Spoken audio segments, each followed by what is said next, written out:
जयपुर एक बार फिर सवालों के घेरे में है। जहां हिस्ट्री शीटर खुलेआम गोली चलाते हैं तो वहीं शादी की खुशियां मातम में बदल जाती हैं।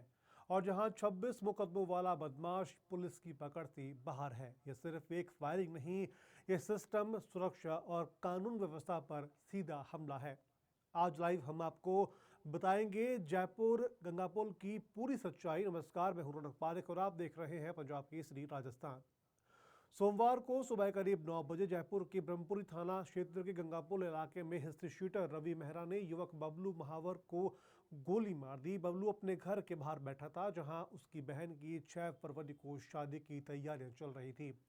आरोपी रवि मेहरा अपने एक साथी के साथ में बाइक पर आया और उसने पहले बबलू के चचेरे भाई अजय पर निशाना साधा, लेकिन अजय हट गया और गोली बबलू की जांघ में जा लगी। घायल को तुरंत एसएमएस हॉस्पिटल में लेकर जाया गया, जहां उसका इलाज जारी है। घटना के बाद इलाके में दहशत फैल गई। स्थानीय लोगों का आरोप है कि रवि मेहरा 15 दिन पहले भी हवाई फायरिंग कर चुका था, लेकिन तब पुलिस ने सख्त कार्रवाई नहीं की। रवि मेहरा पर पहले से ब्रह्मपुरी में 15 और सुभाष चौक थाने में 11 मुकदमे दर्ज हैं। घटना के बाद परिजन और स्थानीय लोग थाने पहुंचे और आरोपी की जल्द गिरफ्तारी की मांग की।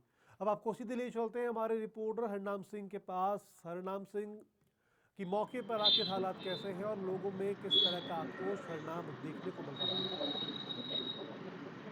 देखो, मैं रौनक बताना चाहूंगा, इस समय हम मौके ब्रह्मपुरी थाने पे खड़े हैं। जहां तक देखा जाए, जिस तरह से ये कहा गया था कि बबलू के परिवार आए थे, जब गोली लगी, गोली लगने के बाद इसको हॉस्पिटल में भर्ती कराया गया। भर्ती कराने के बाद वहाँ के कुछ परिजन कहीं न कहीं ब्रह्मपुरी थाने पे आए। ब्रह्मपुरी थाने के बाद यहाँ पर घेराव करने की बात की, घेराव करने की बात की जा रही थी। कहीं न कहीं पुलिस में आपसी समझाइश की गई। समझाइश करने के बाद तुरंत यहाँ पर एफआईआर किया गया था।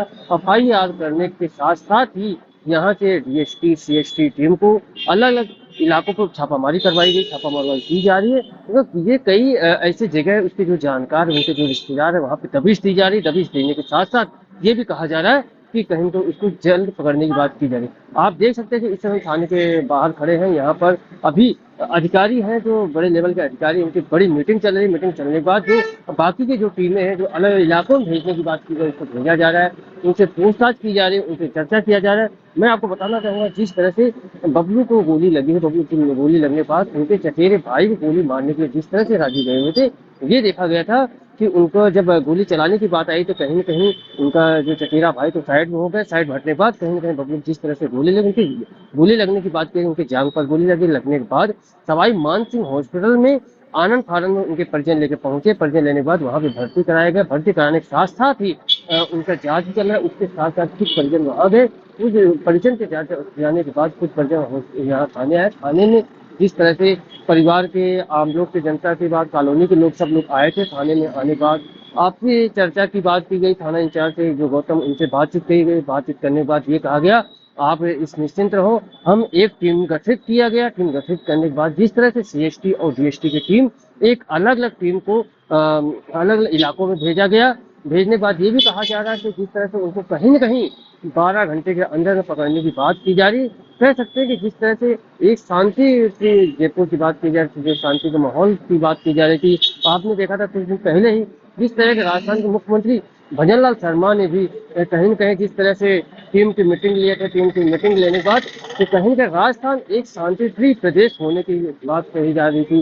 उसमें आपने भी देखा था कि केंद्रीय राज्य गृह मंत्री अमित शाह हैं, वो भी इस कार्यक्रम में आए थे। कार्यक्रम में आने के बाद ये कहा जा रहा है कि एक शांति प्रिय प्रदेश बनाने की बात की जा रही मुख्यमंत्री भजनलाल के तहत। उसी साथ साथ आप देख रहे हैं जिस तरह से आप देख सकते हैं, ये गोली चलने के बाद जो तनावपूर्ण थी, जो तनाव थी कॉलोनियों के अंदर, जो कॉलोनियों में दहशत थी, दहशत की बात देखी भी जा सकती है। जिस तरह से आपने रौनक वहीं देखा तो कि अगर बात एक करें गोली कि चलती 15 है। दिन पहले भी फायरिंग की बात इसमें सामने आई है, तो उस समय पुलिस ने सख्त कार्रवाई क्यों नहीं की? क्या आपने कोई इस मामले पर पुलिस के अधिकारी से बात की? रौनक कह सकते हैं कि आपसी रंजिश की रंजिश बहुत पुरानी मानी जा रही है, पुरानी कह भी रहे हैं यहाँ के लोग। और उसके साथ साथ जब 15 दिन पहले जब फायरिंग हुई थी, फायरिंग होने के बाद वो चले भी गए थे। कहीं न कहीं उनकी शिकायत थाने में आई भी थी, उनकी जांच भी की जा रही थी, दबिश दिया भी जा रहा था। उसी के बीच में कहीं न कहीं आज मौका देखकर जो दूसरी बाइक के साथ अपने साथ ही साथ आया, जिस तरह से उन्होंने फायरिंग किया, आप ये भी देख सकते हैं। जिस तरह बबलू की बहन, उनकी शादी 6 फरवरी की शादी थी। शादी को लेकर जिस तरह खुशी का माहौल था।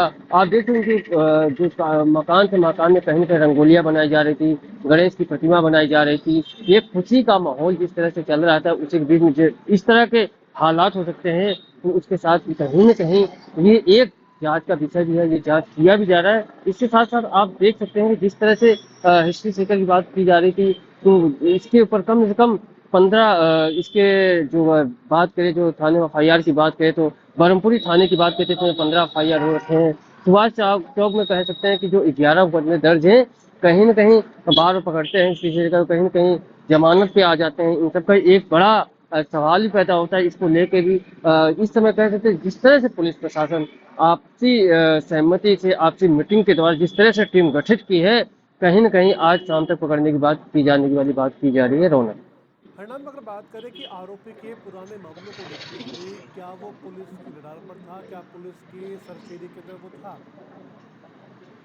अगर बात करें तो जिस तरह से 11 मुकदमे सुभाष चौक में था, 15 मुकदमे ब्रह्मपुरी थाने में था, उसी के साथ साथ जिस तरह से हिस्ट्री सीटर की बात सामने आ रही है, हिस्ट्री सीटर जिस तरह से जो ये बड़ा कदम उठाया, जिस तरह से एक आपसी रंजिश हुई थी, इसके तहत जिस तरह से गोली चलाया गया, तो इसी बीच आप देख सकते हैं कहीं न कहीं जब कॉलोनी की मांग है कि जो अपराधी है, अपराधी को पकड़ा जाए, इसको कहीं न कहीं कॉलोनी के अंदर, इलाके के अंदर परेड निकालने की बात की जा रही है, तो परेड निकाला भी जाएगा। स्थानीय लोगों की जो मांग है, मांग और सहमति हुई है, सहमति के बाद आप देख सकते हैं जिस तरह से चचेरे भाई पे गोली चलाई गई थी, मगर चचेरे भाई पे न लगने पर जो लड़की भाई उसको गोली लगी है, कहीं न कहीं इस चीज़ को देखते हुए कह सकते हैं कि वो भाप नहीं पाया जिस तरह से गोली लगी है। उसे देख सकते हैं कि जो तनावपूर्ण है, तनावपूर्ण खत्म किया गया और कॉलोनियों में जो पुलिस है, पुलिस अलग से गश्त कर रही है। इसी के साथ-साथ अलग जो टीम बनाई गई, चाहे सीएसटी की टीम हो, चाहे डीएसपी की टीम हो, जो आला अधिकारी हैं, वो अलग-अलग जो मीटिंग कर रहे हैं, जो बैठकें कर रहे हैं कि ऐसे जो अपराध मुक्त की बात की जा रही है। इसके पहले भी आप देख रहे हैं कि रौनक जिस तरह से जयपुर क्या पूरे राजस्थान की पुलिस अलग-अलग इलाकों में जाकर, अलग-अलग कॉलोनियों में जाकर बिल्कुल जाँच कर रही है, घर-घर में, यानी कच्ची बस्तियाँ जैसे ऐसे घरों में जो जो हिस्ट्री सीकर हैं, जो आपराधिक प्रवृत्ति के लोग हैं, उनको पकड़ के थाने भी लाया जा रहा है। उनके साथ कहीं न कहीं जिस तरह से आपराधिक जो केस की बात है, उनके ऊपर भी जिस तरह आप देख सकते हैं कि राजस्थान की पुलिस एकदम चौकन्ना हो चुकी है। चलिए तो हरनान, कहीं न बहुत कहीं बहुत ये शुक्रिया, आपने जो तमाम जानकारी दी है उसके लिए बहुत बहुत शुक्रिया। तो ये मामला सिर्फ एक गोली कांड का नहीं, ये पुलिस सिस्टम की जवाबदेही का इम्तहान है। जब 26 मुकदमों वाला हिस्ट्री शीटर खुलेआम घूमे तो आम आदमी खुद को सुरक्षित कैसे माने? ऐसी और भी खबरों के लिए आप बने रहिए पंजाब केसरी राजस्थान के साथ।